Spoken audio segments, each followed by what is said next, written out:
అందరూ కూడా పరిశుద్ధ గ్రంథాలు చేతపట్టుకుని పరిశుద్ధ గ్రంథాలను తెరిచి ద్వితీయోపదేశకాండము 4వ అధ్యాయము 9వ వచనం కాడ్నుంచి చదువుకుందాం. చదివినప్పుడు అందరూ కూడా మీ తలలో దించుకొని వాక్యాన్ని జాగ్రత్తగా చూడాలని ప్రేమతో మనవి చేస్తూ ఉన్నాను. ఎందుకు ఈ మాట నేను చెప్పాల్సి వస్తుంది అంటే, చూచుట ద్వారా విశ్వాసం కలుగుతుంది, వినుట ద్వారా విశ్వాసం కలుగుతుంది, చదువుట ద్వారా విశ్వాసం కలుగుతుంది.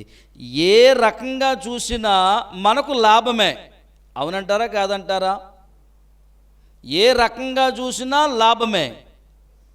చూస్తూ వాక్యాన్ని చదువుతూ వాక్యాన్ని గమనిస్తూ ఉంటే ఇంకా మరి ఎక్కువ లాభం దొరుకుతుంది. దేవునికి స్తోత్రం కలుగునుగాక. హల్లెలూయా. ఇప్పుడు ఒక మాట చెప్తా. ఒక మాట చెప్పిన తర్వాత అప్పుడు నేను మిమ్మల్ని వాక్యంలోనికి తీసుకెళ్తాను. ఇప్పుడు ప్రైవేట్ కంపెనీల్లో ఉద్యోగాలు ఉన్నాయండి. ప్రైవేట్ కంపెనీలు ఉన్నాయా? ఉద్యోగాలు ఉన్నాయి. ఉద్యోగము అందులో ఏ కంపెనీ అయినా కానివ్వండి, మన కంపెనీ పేరుతో పని లేదు, పనితో పని లేదు. అంటే ఉదాహరణ చెప్పడం కోసం మీకు, ఆ కంపెనీలో ఉద్యోగం చేసే వ్యక్తి డ్యూటీ టైమింగ్స్ ఎలా ఉంటుందండి? పొద్దున్న 8 గంటల నుంచి సాయంత్రం 5 అవ్వచ్చు, 6 అవ్వచ్చు. అదే గవర్నమెంట్ది అనుకోండి, పొద్దున్న 10, 9 గంటలు అనుకోండి. ఈ మధ్యకాలంలో విన్నాను 9 గంటలకల్లా తంబేస్తున్నారు గవర్నమెంట్ ఉద్యోగస్తులు. 9 గంటల నుంచి సాయంత్రం 4, 5. ఓకే, మంచిది. మనకు ఒక క్లారిటీ అనేది ఒకటి మనకు వచ్చింది కనుక, ప్రైవేటు ఉద్యోగంలో ఓవర్ టైం డ్యూటీ అనేది మీరు ఎప్పుడు విన్నారండి? దేవుని స్తోత్రం కలుగునుగాక. ఇప్పుడు ఆ వ్యక్తి ప్రతిరోజులాగానే కష్టపడుతున్నాడు కదా, ఓవర్ టైం డ్యూటీ చేస్తే ఆయనకు వచ్చే లాభం ఏంటి? ఏమండే, జీతం ఎక్స్ట్రా వస్తుందా?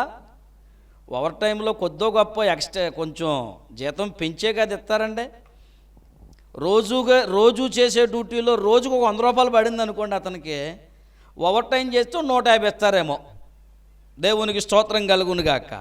ఈ మాట నేను మీతో పంచుకోవాల్సి వచ్చిందంటే, ఆ సందర్భం నేను ఎందుకు తీసుకొచ్చానంటే, ఏమంటే మీరు చెప్తున్నారు కదా నేను వింటాను అనే తెలివిగలవాళ్ళు మీరు.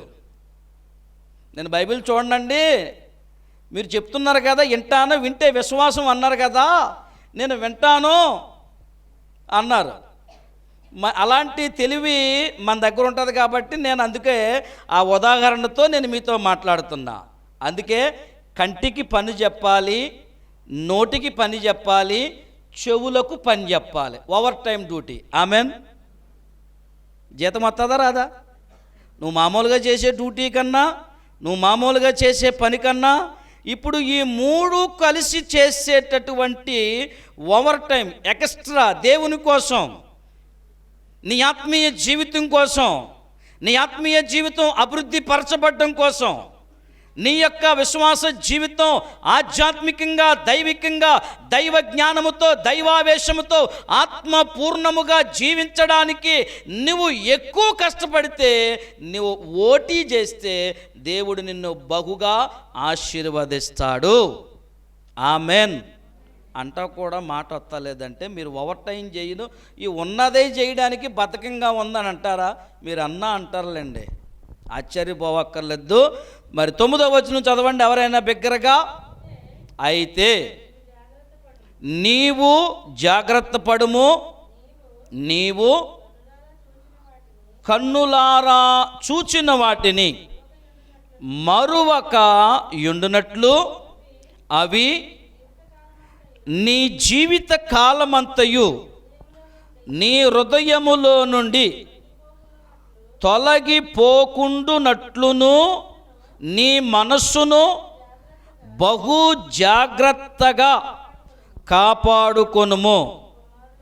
నీ కుమారులకును నీ కుమారుల కుమారులకును వాటిని నేర్పి నీవు హోరేబులో నీ దేవుడైన యెహోవా సన్నిధిని నిలిచి ఉండగా, యెహోవా నా యొద్దకు ప్రజలను కూర్చుము, వారు ఆ దేశము మీద బ్రతుకు దినములన్నీయు నాకు భయపడ నేర్చుకొని తమ పిల్లలకు నేర్పునట్లు వారికి నా మాటలను వినిపించెదను అని ఆయన నాతో చెప్పిన దినము గూర్చి వారికి తెలుపుము. దేవునికి స్తోత్రం కలుగునుగాక. హల్లెలూయా. మీ అందరికీ వందనాలండి. దేవుని వాక్యంలోనికి వెళ్ళిపోతున్నాం కదా, వాక్యాన్ని చదివాం కదా. ఇప్పుడు గతములో ఆయన మనతో మాట్లాడిన మాటలు ఏమని సెలవిస్తూ ఉన్నాడు, మోషే ఏం చెప్పుతున్నాడు వారికి, అది గుర్తు చేసుకోవాలి. ఇప్పుడు మోషే ఎవరితో మాట్లాడుతున్నాడు అన్న సంగతి గుర్తు చేసుకోవాలి.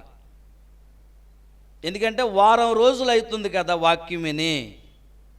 మనకు ఉండేటటువంటి పనుల భారము, ఒత్తిళ్లను బట్టి, టెన్షన్స్ను బట్టి ఎక్కడైనా వాక్యాన్ని మర్చిపోయేటటువంటి స్థితిలో నువ్వు స్కిప్ అయ్యావేమో ఒకవేళ. మరి ఈ సమయమున వాక్యమును గత వారములో ఉన్న దానిని అర్థం చేసుకుంటే, దాని యొక్క ట్రాక్ ముందుకు వెళ్ళగలిగితే, ముందు చెప్పేది ఈరోజు చెప్పేది నీకు అర్థమవుతుంది. దేవునికి స్తోత్రం. ఈ 4వ అధ్యాయములో మోషే గారు నవతరముతో మాట్లాడుతున్నాడు. నవతరంతో ఏం మాట్లాడుతున్నాడు అంటే స్టోరీలా గుర్తు చేసుకోవాలి. ఏ విధంగా మాట్లాడుతున్నాడంటే, బాబు నాయనా నా బుజ్జి కన్నల్లారా, మీ యొక్క గత తరం, మీ పితరులు అవిధేయత కలిగి జీవించినందున వారి అవిధేయతకు కారణంగా వారు పొందిన ప్రతిఫలం ఏంటో మీకు తెలియదు కదా. మీ తాతలు ఎలా ముగించారు, మీ తండ్రులు ఎలా ముగించారు, మీ గత తరం అంతా కూడా వారి జీవితాలు ఎలా ముగిశాయో మీకు తెలదు కదా. నేను అప్పటి నుంచి ఉన్నాను కదా, నాకు అన్నీ తెలుసు. నేను మీతో పంచుకుంటున్నాను, నేను మీతో చెప్పుతున్నాను. నేను మీతో చెప్పి నేను మీకు ఆ మాట ద్వారా హెచ్చరించి నేను మిమ్మును దేవుని వైపుకు నిలబెట్టాలని, దేవుని పక్షమున నిలబడాలని, ఆజ్ఞల మీద నిలబడాలని, ఆజ్ఞలు అనుసరించి నడుచుకోవాలని దేవుడిచ్చిన ఆజ్ఞ ఏదైతే ఉందో, నీ యొక్క దేశము, ఆ యొక్క వాగ్దానము చేయబడిన దేశములోనికి నువ్వు వెళ్ళబోతున్నావు గనుక ఆ ఆజ్ఞలే నీకు ప్రామాణకము అని నవతరంతో చెప్పాడు. ఆమెన్. హల్లెలూయా. అయితే ఎంత బుద్ధిగా చెప్పాడు, ఎంత మంచిగా చెప్పాడు తెలుసా? వాగ్దత్వ భూమిలోనికి వెళ్ళబోతున్న మీరు బ్రతికి ఉండునట్లుగా, వర్ధిల్లునట్లుగా, క్షేమముగా ఉండునట్లుగా. దేవునికి స్తోత్రం కలుగునుగాక. హల్లెలూయా. ఇప్పుడు మన చుట్టాలు ఎవరన్నా దేశం కాని దేశానికి వెళ్తున్నారనుకోండి, జాగ్రత్త చెప్తామా చెప్పమా?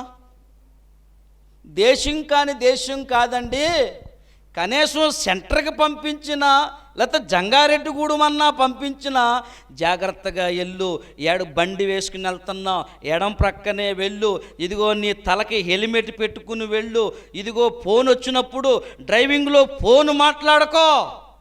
జాగ్రత్త చెప్తామా లేదా? అదే జాగ్రత్త చెప్తున్నాడు మోషే గారు. దేవుని స్తోత్రం చెప్పండి. హల్లెలూయా. ఏమని సెలవిస్తున్నాడు? మీరు బ్రతికి ఉండాలి. మీ పితరులకు జాగ్రత్తలు ఎన్నిసార్లు హెచ్చరించాడు తెలుసా దేవుడు? కొన్నిసార్లు అయితే ఇదిగో నేను తుడిచిపెట్టేస్తాను, మోషే ఒక్కసారి నువ్వు పక్కకు తప్పుకో అంటే ఊరుకో దేవుడా, అదేం మాట అలాగన్నారేంటి మీరు? ఇప్పుడు ఐగుప్తు దేశములో ఉన్న వారందరూ కూడా ఏమని చెప్పుకుంటారు? ఒకవేళ నువ్వు ఆ పని చేస్తే,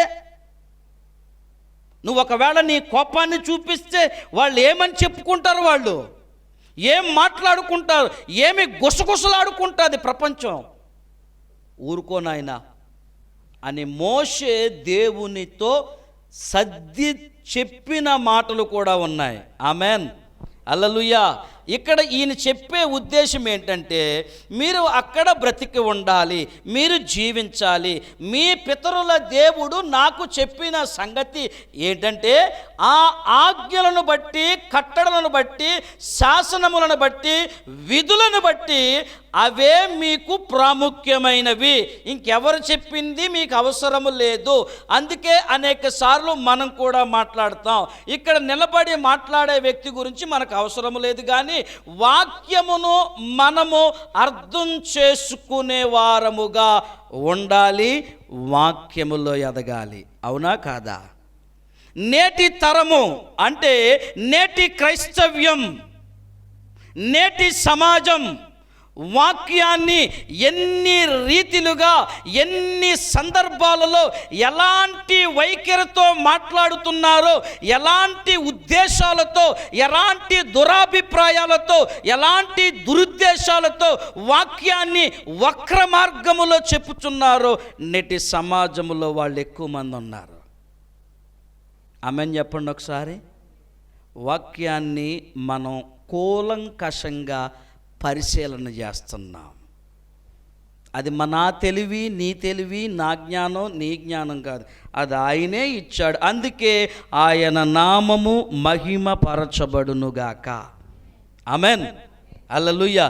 మనం ఓన్లీ మనం ఎలాంటి వారం?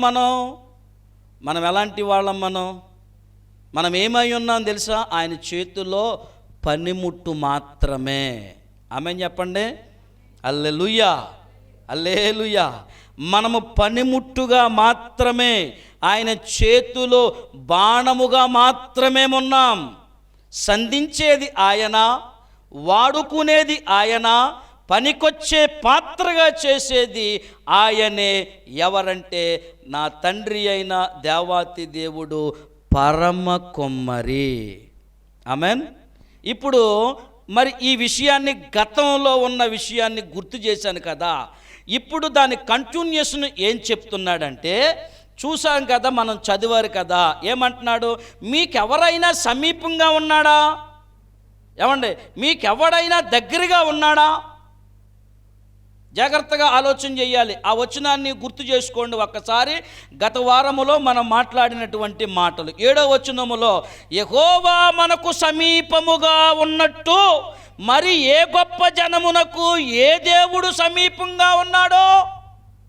ఒరే బాబు, ఆయన దగ్గరగా ఉన్నాడురా.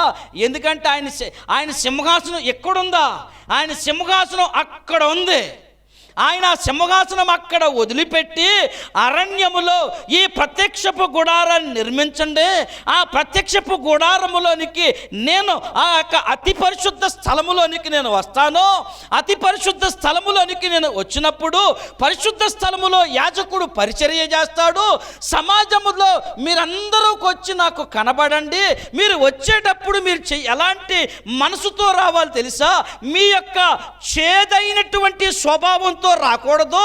అదిగో, ఒకవేళ నువ్వు అలా రాగలిగితే గనక, అదిగో నీ కాళ్ళను శుభ్రముగా కడుక్కో, నీ హృదయాన్ని శుభ్రంగా కడుక్కో, అదిగో గంగాళము అన్నాడండి ఆయన.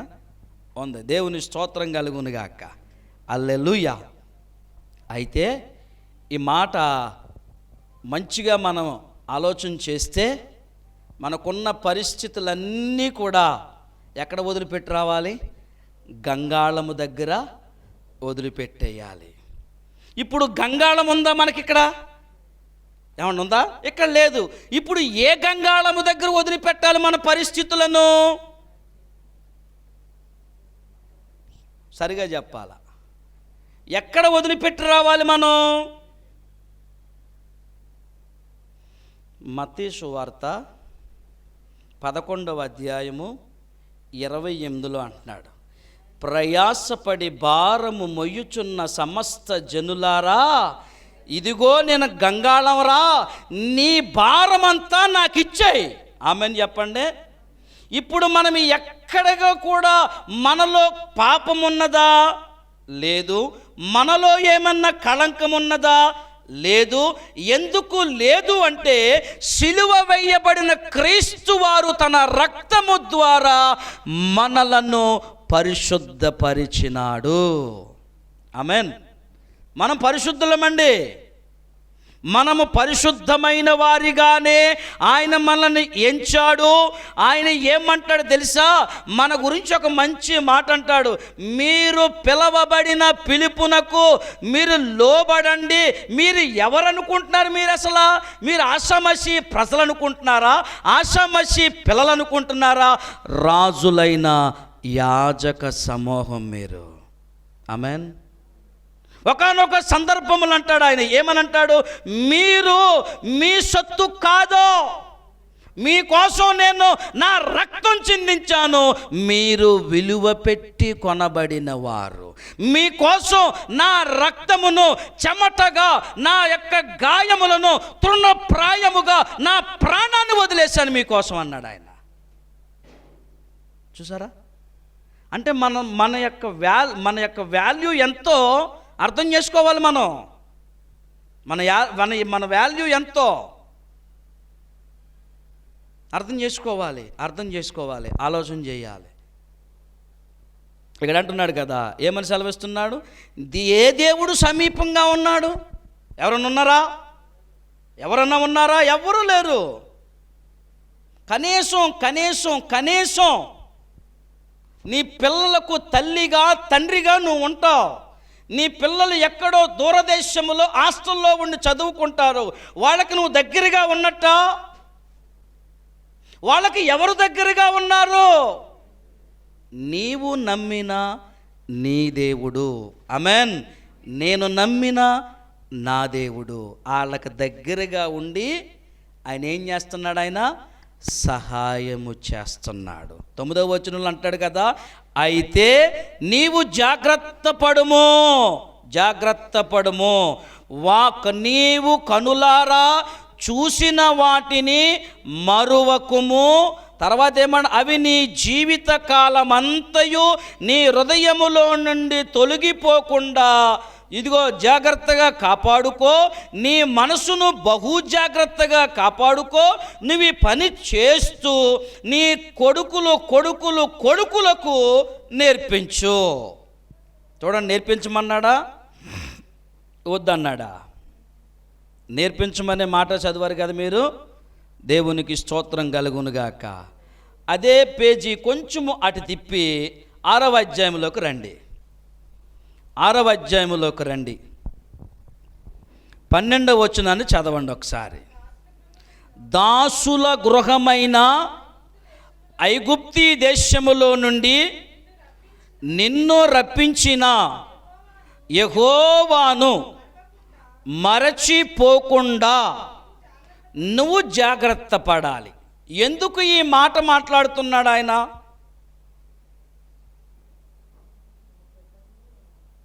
ఇప్పుడు ఈయన మోషే వారికి చెప్తున్నాడు ఏమని? బాబు మర్చిపోవద్దు, చేసిన సాయం మర్చిపోవద్దు. ఆయన ఏం చేశాడో నువ్వు గుర్తు చేసుకో. నువ్వు కనులారా చూసావు కదా, నీ పితరులు కనులారా చూశారు కదా. మీ పితరుల దేవుడైన యెహోవా ఆనాడు వాగ్దానం చేశాడు. ఎవరికి వాగ్దానము? పితరులు ఎవరు? ప్రారంభములో అబ్రహాము, ఇస్సాకు, యాకోబులకు చేసిన వాగ్దానం. ఆ వాగ్దానము నేటి వరకు కూడా మీ తాతల కాలం అయిపోయింది, మీ తండ్రుల కాలం అయిపోయింది. ఇప్పుడు మీ కాలము, మీ సమయం వచ్చింది కనుక మర్చిపోవద్దు. ఆమెన్ చెప్పండి. అందుకే మరువకుండా మీ యొక్క పితరులు దాసుల గృహమైన ఐగుప్తీ దేశములో నుండి నిన్ను రప్పించిన, నిన్ను విడిపించిన యెహోవాను మరచిపోకూడదు. దాని విషయంలో జాగ్రత్త కలిగి ఉండాలి. మరి ఈ మాటను బట్టి నాకొక మాట అర్థమవుతా ఉంది. మన యొక్క జీవితములో నుంచి, మన పరిస్థితుల్లో నుంచి మనల్ని రక్షించాడు, కాపాడాడు, విడిపించాడు. మనం మర్చిపోతున్నామా, గుర్తుపెట్టుకుంటున్నామా అంటే ఆలోచన చేసుకోవడం కోసమే. ఏమంటే మీ ముందు పెడుతున్నాను అది. ఏమంటే కొన్ని రకాలైనటువంటి వంటకాలు, కొన్ని రకాలైనటువంటి ఆహార పదార్థాలు మీ ముందు పెడుతున్నా. వాక్యం అనే ఆహార పదార్థాలు అంటే వాటిని మీరు చదువుతున్నప్పుడు, చూస్తున్నప్పుడు, ఇక సేవకుని ద్వారా మీరు వింటున్నప్పుడు ఆ పదార్థం మీకు ఆరోగ్యకరం అనుకోండి, దాన్ని తీసుకోండి. ఆమేన్ చెప్పండి. హల్లెలూయా. ఎందుకంటే మనము వాక్యాన్ని చదువుతున్నప్పుడు, ధ్యానం చేస్తున్నప్పుడు వాక్యము మనతో మాట్లాడుతుంది. ఆ వాక్యమే దేవుడై ఉన్నాడు. మనుషులు కాదు మాట్లాడేది, మనుషులు కాదు మాట్లాడేది. గుర్తు పెట్టుకోండి, మర్చిపోకూడదు. ఎప్పుడు కూడా నువ్వు మర్చిపోయావనుకో అది నీకే ప్రమాదం, నీకే ప్రమాదం, ఇది నీకే ప్రమాదం. అందుకనే ఒక మంచి మాట అంటున్నాడు. ఇదిగో ఒక్కసారి కొంచెం ముందుకు వెళదాం, కొంచెం ముందుకు వెళదాం. సామెతల గ్రంథంలోకి రండి ఒకసారి.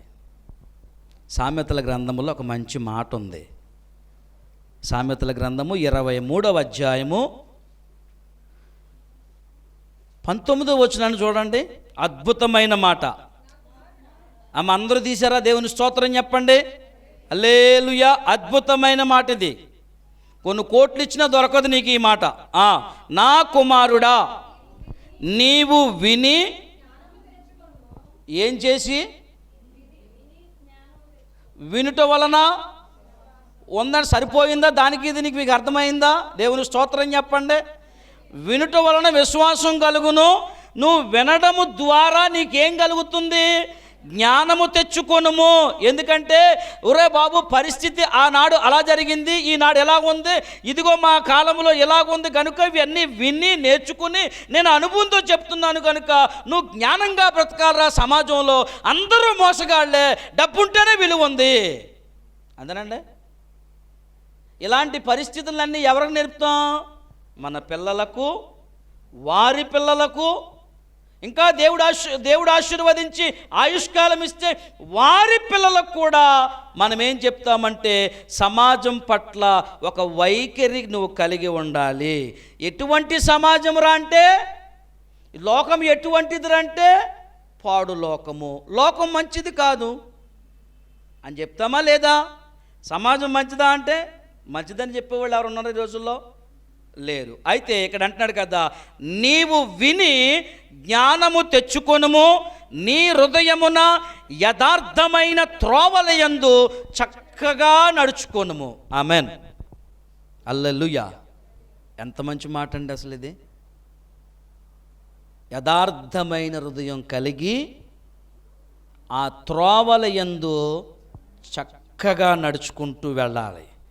అయితే దేవుని వాక్యము రెఫరెన్స్ నేను చెప్పట్లేదు, కానీ ఒక మంచి మాట రాయబడుతుంది. బాలుడు నడవవలసిన త్రోవను వానికి నేర్పించుము, వాడు పెరిగి పెద్దవాడైనప్పుడు దాని నుంచి తొలగిపోడు. అద్భుతమైన మాట. ఇప్పుడు ఈయనేం చెప్తున్నాడు ఇక్కడ?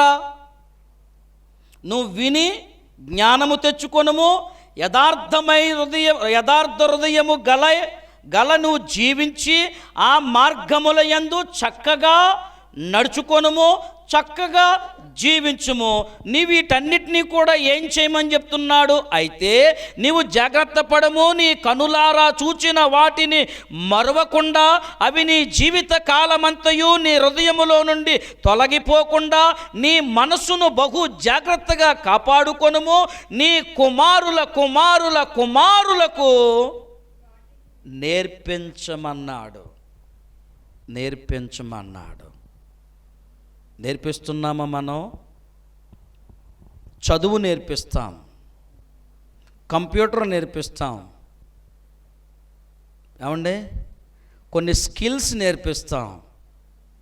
దేవునిలో ఎదగాలి, దేవుని మాటకు లోబడాలని నేర్పిస్తామా? దేవుని సన్నిధికి వెళ్ళాలి నేర్పిస్తామా? ఇదిగో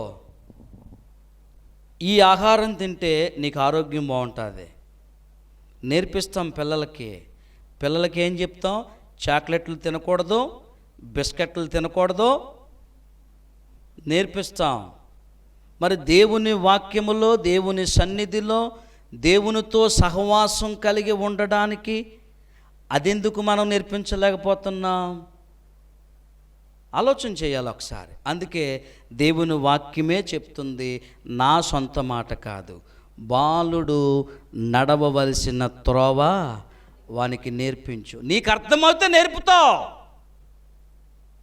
మర్చిపోవద్దు. నీ జీవితకాలం అంతయు అది గుర్తుపెట్టుకో అంటున్నాడు కదా.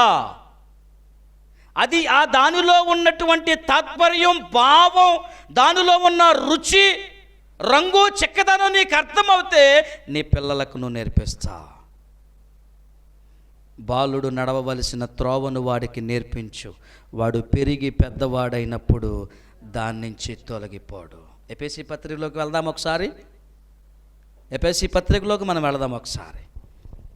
ఎఫెసీ పత్రికలో ఒక మంచి మాట రాస్తాడు.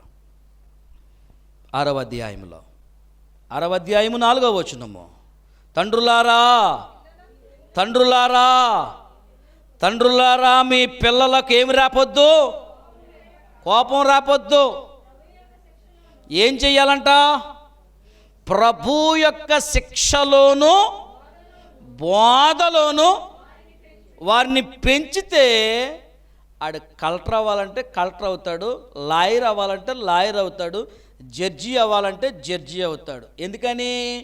ఇందులోనే ఉంది జ్ఞానమంతా. దేవునికి స్తోత్రం కలుగునుగాక. హల్లెలూయా. అందుకే ఆయన అన్నాడు, ఎవరో యాకోబు పత్రికలు అంటాడు, మీలో ఎవనికైనాను జ్ఞానము కొదువుగా ఉన్న ఎడలా. జ్ఞానం వస్తుందా? ఇక్కడ ఇది చదివితే ఉన్న జ్ఞానము, ఇప్పుడు మన జ్ఞానము ఇది చదివినప్పుడు పెరుగుతుందా పెరగదా? దేవుని స్తోత్రం చెప్పండి. హల్లెలూయా. నువ్వు స్కూలుకు పంపించావు, కాలేజీకి పంపించావు, తప్పు అని నేను అనడం లేదు. ట్యూషన్ కూడా పెట్టించావు, తప్పు అని నేను అనడం లేదు. అక్కడ ఏం జరుగుతుంది? విద్యాబుద్ధులు నేర్పించుటలో మంచి సబ్జెక్ట్ మీద, ఆ తరగతి మీద మంచి పట్టు కావాలి. పబ్లిక్ ఎగ్జామ్ వచ్చినప్పుడు ఆ పట్టు ఉపయోగపడుతుంది. చక్కమని ఎగ్జామ్ రాసేస్తారు, జ్ఞానయుక్తంగా ఎగ్జామ్ రాసి మంచి మార్కులతో పాస్ అవుతారు. మంచి మాట, నీ మంచి ఆలోచన, అది తప్పు అని అనడం లేదు. నీ యొక్క ఆత్మీయ జీవితం ఎదుగుదలకు నీ పిల్లలకు నేర్పించమన్నాడు కదా. నీ పిల్లలకు నువ్వు నేర్పిస్తున్నావా? అసలు ముందు నువ్వు నేర్చుకున్నావా? నువ్వు నేర్చుకుంటే, ఇందులో ఉన్నది నీకు అర్థమవుతే నీ పిల్లలకు నేర్పిస్తావు. అందుకే దేవుని వాక్యంతో చెప్తున్నాడు, వారికి త్రోవ నేర్పించండి.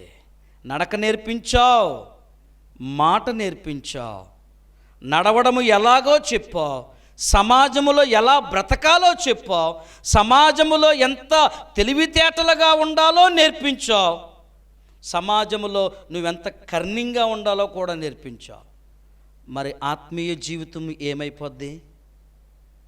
విశ్వాస జీవితం ఏమవుతుంది? నువ్వు మర్చిపోతున్నావు. అందుకని ఆయన అన్నాడు కదా, ఏమని సెలవిస్తున్నాడు? మీ పిల్లలకు కోపం రాపొద్దండి, కోపం రాపొద్దు. ఈ మాట విని పిల్లలు సంతోషపడతారేమో. మరి ఇంకొక మాట కూడా ఉంది, చదువుతారా? అది కూడా చూడండి. ఇదే 6వ అధ్యాయం 1వ వచనం చదవండి. పిల్లలారా, ప్రభువునందు మీ తల్లిదండ్రులకు ఏమై ఉండాలి? విధేయులై ఉండడం అంటే లోబడాలి. తల్లి ఎందుకు చెప్తుందో అర్థం చేసుకోవాలి. తండ్రి ఎందుకు చెప్తున్నాడో అర్థం చేసుకోవాలి. వారు అనుభవంతో చెప్తున్నారు, దైవ జ్ఞానంతో చెప్తున్నారు, బైబిల్ జ్ఞానంతో చెప్తున్నారు, ఆధ్యాత్మికంగా దేవునిలో ఎదుగుతున్నారు. కనుక ఆ జ్ఞానంతో పిల్లలకు గురించి చెప్పినప్పుడు పిల్లలు విని నేర్చుకుని అర్థం చేసుకుని తల్లిదండ్రుల మాటకు విధేయులై ఉండుడి, ఇది ధర్మమే. ఆమెన్, హల్లెలూయా. నువ్వు లోబడి మీ పిల్లలకు మీరు కోపం రేపకుండా వారిని ఎలా పెంచాలి నాయనా, ఇప్పుడు అదే నేర్పుతున్నాడండి నవతరానికి మోషే. ఏమండి, అవునా కాదండి? మోషే ఏం నేర్పుతున్నాడు? ఈ చరిత్ర మనకేం చెప్తుంది? ఈ యొక్క నవతరానికి అయ్య బాబు, మీ యొక్క పితరులంతా కూడా పరిస్థితులు అధ్వానం అయిపోయింది, కానీ ఆ పరిస్థితి తలుచుకుంటే నా ఒళ్ళు గగురు పడుస్తుంది. అయితే నేను మీ ఎడల ప్రేమ కలిగి ఉన్నాను కనుక మీరు బ్రతికి మీ పితరుల దేవుడైన యెహోవా మీకిచ్చుచున్న దేశములోనికి పోయి స్వాధీనపరుచుకొనున్నట్లు మీరు అనుసరింపవలసిన విధులను కట్టడలను నేను మీకు బోధించుచున్నాను. విను, విను. వింటే బాగుపడతాం. వీళ్ళు వింటే బాగుపడతారా, బాగుపడరా? ఆ దేశంలోకి వెళ్ళిపోయిన తర్వాత ఆ మాటలు గుర్తు చేసుకుని ఆజ్ఞలు బట్టి, ఏమండి, ఆ యొక్క విధులను బట్టి శాసనములను బట్టి జాగ్రత్తగా నడిస్తే వాళ్ళు బాగుపడతారు, వర్ధిల్లుతారు, కుటుంబాలుగా వర్ధిల్లుతారు. మాట వినకపోతే, ఏమండి, మాట వినకపోతే ఏమవుతుంది? అవిధేయత కలిగి ఉంటే ఏమవుతుంది? అవిశ్వాసముగా ఉంటే ఏమవుతుంది? ఎవరికి ఏమి కాదు, నీ అవిశ్వాసమే నిన్ను పాడు చేస్తుంది. నీ అపనమ్మకమే, నీ అవిధేయతే. అందుకే లోకంలో మాట అంటారు, నీ కోపమే నీ శత్రువు. అవసరం అంటారా? అందుకే పిల్లల కోపం రేపొద్దు. తల్లిదండ్రులారా, వారిని ఎలా పెంచాలి, ఎక్కడ పెంచాలి? ప్రభు యొక్క శిక్షలోను బోధలోను వారిని పెంచాలి. అయితే చక్కని మాటలు ఉన్నాయి ఇక్కడ, చక్కని సంగతులు. బాలుడు నడవలసిన త్రోవ నేర్పించాలండి, నేర్చుకోవాలి. ఇప్పుడు చాలా తండ్రి స్థానంలో ఉండి, ఒక విధంగా చెప్పాలంటే తల్లిదండ్రుల గురించి ఏదైనా సందర్భం చెప్పుకుని రావాల్సి వస్తే కనుక ఈ వాక్యం అద్భుతంగా ఉపయోగపడుతుంది. మీరు బ్రతికి ఉండాలరా, మీరు బాగుపడాలరా, మీరు కుటుంబాలతో వర్ధిల్లాలరా. మీ పితరులు జీవితాలు బాలేదు, మీరన్న క్షేమంగా ఉండండి, మీరన్న మాటనండి అని మాట చాలా అద్భుతమైన మాటలు. అయితే ఇక్కడ అంటాడు కదా, ఏమని చెప్తున్నాడు? నీ మనసును బహు జాగ్రత్తగా కాపాడుకో. ఇది చాలా అద్భుతమైన మాట. ఇది మనసును కాపాడుకోవడం. ఏమండి, పైనున్న క్రియలు చేసేయి, కాళ్ళతో చేసేయి, ఇవన్నీ బయటికి కనబడతాయి. మనసులో జరిగేది ఏదన్నా కనబడుతుందా? అది ఎవరు చూస్తారు? దేవుడే చూస్తాడు. దేవుని వాక్యం అయితే ఎలా చెప్పుతున్న మాట ఏంటి తెలుసా? నీ హృదయంతరంగములు ఆయన పరిశీలిస్తున్నాడు, నీ హృదయాలోచనలు ఆయనకు తెలిసే ఉన్నవి. దేవునికి స్తోత్రం. దాని విషయంలో జాగ్రత్తగా నువ్వు కాపాడుకోవాలి. వాటిని నీ పిల్లలకు నేర్పించాలి. 10వ వచనంలోకి వచ్చేసరికి ఏమంటున్నాడు? నీవు హోరేబులో నీ దేవుడైన యెహోవా సన్నిధిని నిలిచి ఉండగా యెహోవా నా యొద్దకు ప్రజలను కూర్చుము, వారు ఆ దేశము మీద, అంటే ఆ దేశములో బ్రతుకు దినములన్నీయు వారు నాకు భయపడుతూ నేర్చుకొని తమ పిల్లలకు నేర్పించున్నట్లు వారికి నా మాటలను వినిపించెదను. ఆయన నాతో చెప్పిన దినము గూర్చి నాకు వారికి తెలుపుము. ఈ 10వ వచనంలో ఏమంటున్నాడు ఆయన? ఈ 10వ వచనంలో చెప్పే సంగతి ఏంటి? 10వ వచనముల గురించి నిర్గమాకాండము 9వ అధ్యాయంలో కూడా మాట్లాడుతాడు. ఇదే ప్రస్తావన నిర్గమాకాండములో ఆయన మాట్లాడుతూ, మరి ద్వితీయోపదేశకాండం 14వ అధ్యాయంలోకి రండి ఒకసారి. ద్వితీయోపదేశకాండము 14వ అధ్యాయము 23వ వచనం చూడండి ఒకసారి. నీ దినములన్నింటిలో నీ దేవుడైన యెహోవాకు నీవు భయపడ నేర్చుకున్నట్లు నీ దేవుడైన యెహోవా తన నామమునకు నివాస స్థానముగా ఏర్పరుచుకొను స్థలమును, ఆయన సన్నిధిని నీ పంటలోను కానీ, నీ ద్రాక్షారసములో కానీ, నీ నూనెలో కానీ 10వ వంతును నీ పశువులలో కానీ, గొర్రె మేకలలో కానీ తొలుచూలు వాటిని తినవలెను. అద్భుతమైన మాట అది. ఏం చెప్తున్నాడు ఆయన? ఉద్దేశం ఏంటి? నీ బ్రతుకు దినములన్నీయు, ఏమంటే నీ బ్రతుకు దినములన్నీయు కృపాక్షేమములు నీ వెంట వచ్చును అని కీర్తనాకారుడు అన్నాడు. అన్నాడా లేదండి? ఉందా? వాక్యంలో ఉందా? దేవునికి స్తోత్రం కలుగునుగాక. హల్లెలూయా. నీవు బ్రతుకు దినములన్నీయు నీ కృపాక్షేమములు నా వెంట వచ్చును. ఆ కృపాక్షేమములు నీ వెంట రావాలంటే నువ్వేం చేయాలి? నువ్వు దేవునికి భయపడాలి, మనుషులకు కాదు. ఏమండి? నువ్వు భయపడాల్సింది ఎవరికి? దేవునికి భయపడాలి. దేవుని యందు భయభక్తులు కలిగి ఉండాలి. గత వారములో ఇదే మాట మీద మీతో నేను వాక్యాన్ని పంచుకున్నాను. భయభక్తులు కలిగిన వారు ఆయన ఎలాగా చూస్తాడు? భయభక్తులు కలిగి ఉంటే ఏంటి లాభం? భయభక్తులు కలిగి లేకపోతే నష్టమేంటి అని 2 టాపిక్లు మనం చూసాం సంపూర్ణ రాత్రి ప్రార్థనలో. భయపడుతూ ఆయనకు భయపడుతూ ఆయన యందు భయభక్తులు కలిగి ఉంటే ఆయన ఏం చేస్తానన్నాడు? ఆయన రాజుల గ్రంథములో నుంచి గుర్తు చేశాము. ఏంటంటే నీ శత్రువుల చేతుల్లో నుండి నిన్ను విడిపిస్తాడు. అంటే ఆయన చెప్పేటటువంటి మాట ప్రధానమైనది, ముఖ్యమైనది ఏంటి తెలుసా? నీ జోలికి ఎవడన్నా వస్తే నేను వాణ్ణి ఊరుకోను, అంతే. దేవుని స్తోత్రం చెప్పండి. హల్లెలూయా. అది మన జీవితంలో నెరవేరాలంటే వాక్యం ఉంది కదండి, నీకు విరోధముగా రూపింపబడిన ఏ ఆయుధము. ఆ వాక్యం మన జీవితంలో నెరవేరాలంటే మన యందు ఎవరు నిలిచి ఉండాలి? ఆయన మాట నిలిచి ఉండాలి. ఆయన వాక్యము మన యందు నిలిచి ఉండాలి. మనము ఆయనలో నిలిచి ఉండాలి. ఆయనకు వేరుగా ఉండి పని జరగాలంటే ప్రయత్నం చేస్తే, కష్టపడితే, నువ్వు దేకిన పాకి బ్రతిమిలాడినా పని జరగదు. యోహాను సువార్త 15వ అధ్యాయంలో అంటాడు కదా, నా యందు మీరును మీ యందు నా మాటలు నిలిచి ఉండిన ఎడల మీకు ఏది ఇష్టమో నేను దాన్ని దయచేస్తాను, నాకు వేరుగా ఉండి మీరేం చేయలేరు అన్నాడు. స్పష్టంగా చెప్పాడా లేదండి? చాలా క్లియర్గా చెప్పాడు ఆయన, క్రిస్టల్ క్లియర్గాను.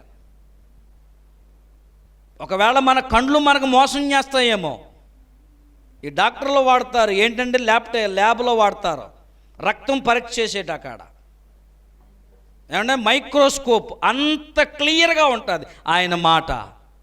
అంత క్లియర్గా చెప్పినప్పుడు, అంత ఖచ్చితంగా చెప్పినప్పుడు, ఇది నువ్వు చేస్తే నేను నీతో ఉంటాను, చేయకపోతే నేను వెళ్ళిపోతాను, అంతే. 2 మాటలు. నువ్వు చేసావా నీతో నేనుంటా, నువ్వు చేయలేదా నీతో నేను ఉండను, నీకు నాకు కటీఫ్. అంత క్లియర్గా చెప్తున్నాడు. చూడండి ఇక్కడ ఏమని సెలవిచ్చాడు ఒకసారి చూడండి. నీ జీవితంలో నీ విశ్వాస జీవితంలో, నీ ఆత్మీయ జీవితంలో ఆయన నీకు దగ్గరగా ఉండాలంటే, నీకు సమీపంగా ఉండాలంటే, నీతో రావాలంటే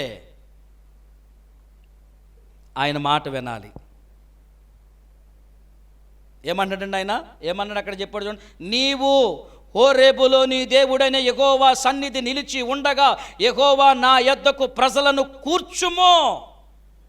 అందుకే పిలుస్తున్నాడు పాస్టర్ గారు. పాపం రండమ్మా రండమ్మా, ఇంటింటికి వెళ్ళి, ఏమండే ఇంటింటికి వెళ్ళి ప్రార్థన చేసి, అమ్మ రండి రేపు వారం, అమ్మ రేపు బల్లారాధనమ్మా, ప్రభు మన కోసం సిలువలో బలియాగం అయిపోయాడు, ఆయన రక్తమాంసములలో పాలిభాగస్తులం అవుదాం రండి. ప్రార్థన చేసి, నాయన మేము నీ బలిపీఠం ఎదుట తండ్రి నీ రక్తమాంసములలో చెయ్యి వెయ్యడానికి మాకు సమయమును హెచ్చించిన ఆయన అని సేవకుడు ప్రార్థన చేసి. వింటున్నారా? ఎవరైనా ఆలకిస్తున్నారా? అర్థం చేసుకుంటున్నారా? అర్థం చేసుకోవట్లేదు.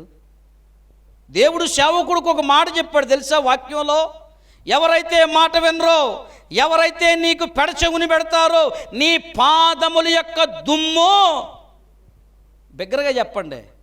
ఇలాంటి మాటలు చెప్పినప్పుడు చాలా భయం వేస్తుంది మీకు, ఏమంటే చాలా భయం వేస్తుంది. ఆ భయము భక్తి మీద పెడితే బాగుంటుంది, ఆ భయము దేవుని వైపుకు మళ్ళిస్తే బాగుంటుంది. ఏమంటాడు ఆయన? ప్రజలను కూర్చుము అంటే కూడగట్టు, అందరినీ కూడగట్టు. ఈరోజు ఇప్పుడు సేవకుడు అందరినీ రండి మీరు రండి మీరు రండి మీరు రండి మీరు రండి పిలిచినప్పుడు, ఆహ్వానించినప్పుడు మీరు రాలేదనుకోండి, రేపు సమాధానం చెప్పాలి. ఎవరికి? నాకు కాదండి, నేనంతండి గడ్డి పరక, నాకు కాదు మీరు చెప్పాల్సిన సమాధానం. ఎవరికి చెప్పాలి? నా వెనక వచ్చుచున్నవానికి. ఆమేన్, హల్లెలూయా.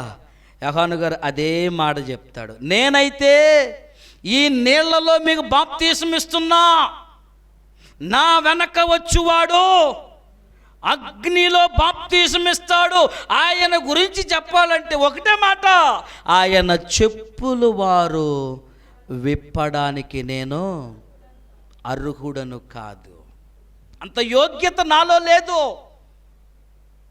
అంత యోగ్యత నాకేమన్నా ఉందా?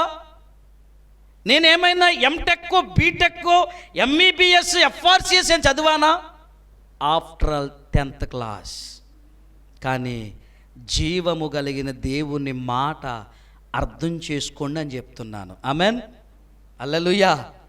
ఈ మాటను బట్టి ఒక మాట గుర్తుకు వచ్చింది సందర్భంలో. నోవాహు గారు కూడా ఇంటింటికి వెళ్ళి, రండి వాడెక్కండి, రండి అమ్మ మీరు రండి, అయ్యా మీరు రండి, బాబు చిన్నపిల్లలు బాబు రండి వాడెక్కండి. ఇక రెండాళ్ళు మాటన్నారా? అర్థం చేసుకున్నారా? ఒరే ముసలోడా, ఏమన్నారండి? ఒరే పిచ్చోడా. ఆయన గురించి ఒక పుస్తకం చదివాను. ఆయన మీద ఒక బైబిల్ పండితుడు పుస్తకం రాసి ఆ పుస్తకాన్ని నేను చదివాను. ఎంత హీనంగా చూశారు తెలుసా? ఏంట్రా, నేను 6 స్టేర్లు కట్టాను రా బిల్డింగు, 6 స్టేర్లు కడితే ఇప్పుడు దేవుని కోపం వస్తుందా? 6 స్టేర్లు కట్టాను నేను, 6 ఎకరాలు సంపాదించాను నేను. ఆయన గురించి వివరిస్తున్నాడు. నోవాహుని ఎన్ని మాటలు అన్నారో అన్ని మాటలను ఒక్కసారి ఆయన వివరిస్తున్నాడు. ఆయన ఎనాలిసిస్ చేశాడు. ఆయన అంత బ్రతిమలాడి దేవుడా ఎవరు రాలేదు, సరే అయితే నీవును నీ ఇంటి వారు వాళ్ళకు నడవండి. దేవుని స్తోత్రం చెప్పండి, హల్లెలూయా. దేవుడైన యెహోవా ఏం సెలవిచ్చాడు నోవాకి? నీవును నీ ఇంటి వారు నడవండి, జాతులుగా ఎక్కించండి, రెండేసి ఎక్కించండి పైకి. కిటికీలన్నీ మూయబడ్డాయి, ద్వారము మూయబడింది. ఆయన ఏం చేశాడండి? ఆయన వాక్యం తెలుసు కదా, చెప్పండి ఒకసారి. ఆకాశ వాకిన్లు నింపాడు. అప్పుడు అంటున్నాడు, ఆడెవడో అన్నాడు కదా 6 స్టేర్లు బిల్డింగ్ అని, దాన్ని పైకి వెళ్ళి అది అందదేమో అని దానిపైన వాటర్ ట్యాంక్ ఎక్కి కేకేస్తున్నాడు. ఏమని? నోవాహు గారు, అయ్యో తెలియక అనేశానే, చిన్న చూపు చూసేశానే, ఏళన చేసేశానే, గొమ్ము నోటుత్తరం మాటలు అనేశానే, దయచేసి నన్ను కాపాడరా. నా చేతుల్లో ఏమీ లేదు నాయన. ఎవరి చేతుల్లో ఉంది? దేవుని చేతుల్లో ఉంది. దేవుని స్తోత్రం చెప్పండి. అందుకే అందరినీ కూడా దేవుని మందిరంలోకి రండి, దేవుని మందిరములోనికి వచ్చినప్పుడు మీ దుఃఖ దినములు సమాప్తమవుతాయి. దేవుని మందిరములోనికి వచ్చినప్పుడు ఒలీవ మొక్కల వలె అభివృద్ధిలోనికి వస్తారు. దేవుని మందిరములోనికి వచ్చినప్పుడు తీగ ఎలా ఫలిస్తుందో అలా మీ జీవితాలు, మీ కుటుంబాలు ఫలిస్తాయి. దేవుని మందిరములోకి రండి, ప్రతి శ్రమ నుంచి విడిపించబడతారు. దేవుని మందిరములోకి రండి, మీ అవసరాలు అన్నీ కూడా ఆయన సమకూరుస్తాడు. దేవుని మందిరములోకి రండి, మీరు మీ పిల్లల పిల్లల పిల్లలు దీవించబడతారని సేవకుడు చెప్తాడు. అవునా కాదండి? అర్థం చేసుకోవాలా వద్దా? ఎప్పుడు వారమంతా పనిలో ఆదివారం పెట్టుకుంటాం మనం పని. ఏమండే? ఆదివారం ఎప్పుడు ఉండదు, భారీ ప్రాజెక్టు. ఆయాలే ఫంక్షన్కి వెళ్తాం, ఆయాలే షికారుకి వెళ్తాం, ఆయాలే బట్టలు పిండుకోవడం, ఆయాలే రకరకాలైన వంటకాలు. ఏమండి, నేనేమంటానంటే, నేను వ్యక్తిగతంగా పర్సనల్గా అనడం కాదు, కానీ ఏది చేసుకోవద్దు అని నేను అనడం లేదు. ఏమండి, చేసుకోవాలి, చేసుకుంటూ మనం దేవుని పని చేయాలి. అది దేవుని ఆశీర్వాదం. ఆమేన్ చెప్పండి. అందుకే వారిని కూర్చుము, వారు ఆ దేశము మీద, అనగా ఆ దేశములో బ్రతుకు దినములన్నీ, వారు ఆ దేశములో ఎన్ని దినాలు బ్రతుకుతారో, ఎన్ని దినాలు ఉంటారో అన్ని దినములు కూడా నాకు భయపడి నేర్చుకుని తమ పిల్లలకు నేర్పించాలి. ఆయన ఉద్దేశం అది. ఏమండి, ఆయన ఉద్దేశం ఏంటి? నేను నిన్ను విడిపించాను, నీ పితరులు విడిపించాను, నీ పితరులు రక్షించాను. నీ పితరులు మాట వెనుక వారి పరిస్థితులు అక్కడ సమాప్తమయ్యాయి. నవతరమైనటువంటి మీరు, నేటి సమాజమైనటువంటి మనము వాటిని విని, నేర్చుకుని, చదివి, అర్థం చేసుకుని దేవునితో మంచి సంబంధం కలిగి మన పిల్లల పిల్లల పిల్లలకు నేర్పిస్తే వాటిలో నుంచి తొలగిపోరు. అదే కావాలంటున్నాడు ఆయన. ఆమెన్, ఆమెన్, హల్లెలూయా. అదే కావాలంటున్నాడు. చూడండి, అక్కడ మీకు అర్థమయ్యిందో లేదో మరొకసారి నేను చదువుతాను, మీరు జాగ్రత్తగా వినండి. నీవు హోరేబులో నీ దేవుడైన యెహోవా సన్నిధిని నిలిచి ఉండగా, యెహోవా నా యొద్దకు ప్రజలను కూర్చుము, వారు ఆ దేశము మీద బ్రతుకు దినములన్నీ నాకు భయపడ నేర్చుకుని తమ పిల్లలకు నేర్పించినట్లు వారికి నా మాటలను వినిపించదను. ఆయన నాతో చెప్పిన దినమున గూర్చి వారికి తెలుపుము. అర్థమైందప్పుడు మీకు? తర్వాత వచనంలోకి వద్దాం. అప్పుడు మీరు సమీపించి, ఏనమ్మా, ఆ కొండ దిగువన నిలిచితిమి, చీకటియు వేగమును గాఢాంధకారమును కమ్మి ఆ కొండ ఆకాశము వరకు అగ్నితో మండుచుండగా, యెహోవా ఆ అగ్ని మధ్య నుండి మీతో మాట్లాడెను. మీరు వింటిరి కానీ ఏ స్వరూపమును మీరు చూడలేదు, స్వరము మాత్రమే మీరు విన్నారు. దేవునికి స్తోత్రం. ఇప్పుడు మీకు ఒక ప్రశ్న. తండ్రి అయిన దేవాతి దేవుడు యెహోవా ఎవరికైనా నేరుగా ప్రత్యక్షమయ్యాడా? కనబడ్డాడా? కనబడ్డాడండి ఎక్కడన్నా? మీరు బైబిల్ చదువుతున్నారు కదా, మీ బైబిల్ గ్రంథంలో ఎక్కడన్నా పలానా చోట ఆయన కనబడ్డాడు అని ఉందా? కనబడడానికి ఏమన్నా రూపం ఉందా ఆయనకి? అర్థం చేసుకునే ప్రయత్నం చేయాలి. దేవుని నామానికి మహిమ కలుగునుగాక. హల్లెలూయా. తండ్రి అయిన దేవాతి దేవుని యెహోవాకు రూపము లేదు. ఆయన ఆత్మస్వరూపి. దేవుని స్తోత్రం చెప్పండి. హల్లెలూయా. మనకు కనిపించే రూపము ఏదైనా ఉంది అంటే ఎవరు మనకు కనిపించారు? యేసుక్రీస్తు వారు మాత్రమే నరావతారిగా కనిపించాడు మనకు. ఆయన ఆరోహణమైన తరువాత ఏ రూపమైనా మనకు అగపడిందా? పరిశీలన చేయండి ఒకసారి. ఆదరణకర్త పరిశుద్ధాత్మ దేవుడు మనకు కనిపిస్తున్నాడా? కనబడుటలేదు. మన హృదయములో నుండి ఆయన కార్యములు జరిగిస్తున్నాడు. దేవునికి స్తోత్రం, హల్లెలూయా. అంటే ఇప్పుడు ఆయన చెప్పేటటువంటి మాట ఏంటంటే, ఇప్పుడు ఈ నవతరం ఉంది కదా, ఏమండి, ఈ నవతరానికి కొంచెం అత్యుత్సాహం ఎక్కువ, తొందరపాటుతనం ఎక్కువ, తొందరగా మాట్లాడేస్తారు, తొందరగా మాట అనేస్తారు, తొందరగా స్కిప్ అయిపోతారు. అవునా కదా? ఫర్ ఎగ్జాంపుల్ మనమైనా అంతే కదండి. అందుకని ఈ పరిస్థితిని ముందే గుర్తెరిగి, ఎవరో మోషే గారు ఈ పరిస్థితిని ముందే గుర్తెరిగి, యెహోవా ఆ అగ్ని మధ్య నుండి మీతో మాటలాడెను, మాటల ధ్వని మీరు వింటిరి గాని ఏ స్వరూపమును మీరు చూడలేదు, స్వరము మాత్రమే మీరు వింటిరి. ఒకవేళ ఈ రూపమేది అని అడుగుతారేమో. అంతేనా కాదా? దేవుని స్తోత్రం కలుగునుగాక, హల్లెలూయా. ఆయన రూపమేది? మరి ఈ మాట ఎందుకు ఈయన ప్రస్తావన చేస్తున్నాడు తెలుసా? ఈ యొక్క విధానాన్ని ఎందుకు గుర్తెరిగాడంటే, గతములో జరిగింది ఓ సందర్భం. ఐగుప్తు నుంచి విడిపించిన దేవుడు మోషే లేడు, దేవుడు లేడు, ఎవ్వరూ లేరు కనుక బంగారు దూడతో వాళ్ళు ఏం చేస్తున్నారండి? వాళ్ళు ఏం చేశారండి? ఇష్టానుసారముగా హేయమైన పాపం. దేవునికి స్తోత్రం కలుగునుగాక. ఇలాంటి పరిస్థితి, ఆ బీజము వీరిలో ఉండకుండా ఈయన ముందు జాగ్రత్తగా ఆ పరిస్థితిని వివరిస్తున్నాడు. ఆయన ఎలాంటి వ్యక్తి?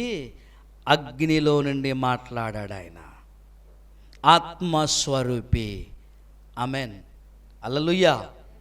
ఈ మధ్యకాలంలో మనం కూడా కొన్ని గృహాల్లో మనం చూస్తూ ఉంటాం, ఫోటోలు ఉంటాయి. సందర్భం వచ్చింది కాబట్టి చెప్తున్నాను, లేకపోతే నేను చెప్పాలని నా ఉద్దేశం కాదు. ఏ రూపముతో ఉన్న ఫోటో మన ఇంట్లో ఉండకూడదు. దేవుని స్తోత్రం చెప్పండి, హల్లెలూయా. ఆయన రూపము కలిగినవాడా? ఆయన స్వరూపము ఎలాంటిది? ఆత్మస్వరూపి ఆయన. యోహాను సువార్త 1వ అధ్యాయము 1వ వచనం ఏం చెప్తుంది? ఆదియందు వాక్యముండెను, వాక్యము దేవుని యొద్ద ఉండెను, వాక్యమే దేవుడై ఉండెను. ఇప్పుడు మనం ఫోటో పెట్టుకోవాలా? వాక్యాన్ని హృదయంలో పెట్టుకోవాలా? ఇప్పుడు ఆ ఫోటో అక్కడ ఉండడం వల్ల నీకేమైనా ప్రయోజనం ఉందా? ఫర్ ఎగ్జాంపుల్, మనలో మన మాట మాట్లాడదాం, ఏమైనా ఉందా? ఒకవేళ అయితే గీతే ఈ వాక్యాన్ని అక్కడ పెడతారు కొంతమంది. నేను చూశానండి, నేను గమనించాను, నేను చెప్పగలను ఆ మాటకి. ఈ వాక్యము ఎక్కడ పెడతాం? ఇంట్లో ఫోటో రూపంలో ఏలాడదీస్తాం. అది కూడా కరెక్ట్ కాదు, అంతేనండి. వాక్యం అసలు ఎక్కడ ఉండాలంటున్నాడు ఆయన? ఎక్కడ ఉండాలి? దేవుని స్తోత్రం చెప్పండి. హృదయములో దేవుని నా మాటలు ఉంచుకో.